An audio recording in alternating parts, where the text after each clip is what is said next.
মানুষ বাইরে অভিনয় করে, মানুষ সমাজের মানুষের সাথে বাইরে একটা অভিনয় করে। কোনো কোনো ক্ষেত্রে আমরা নিজেরাই নিজেদের সাথে অভিনয় করি। কথা সাহিত্যিক হুমায়ুন আহমেদের নাম শুনেছিলেন? শুনেছেন? ইন্তেকাল করেছেন। তিনি তার বইয়ের মধ্যে লিখেছিলেন যে এই পুরো দুনিয়াটা হচ্ছে অভিনয়ের মঞ্চ।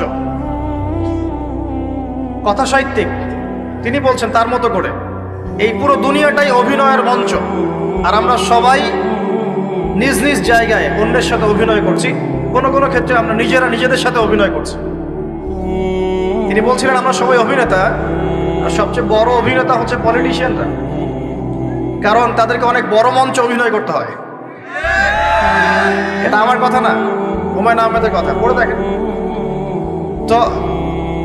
আল্লাহ পাক পাঠিয়েছেন তার ইবাদত করতে, আর এই বস্তুবাদী জগৎ আমাদেরকে ভুলিয়ে দিল কিভাবে? কয়েকটা প্রলোভন দিল। প্রথম প্রলোভন হচ্ছে টাকা, তারপরে জীবনে কি করব প্রতিষ্ঠিত হওয়ার চিন্তা, তারপরে চাই চাই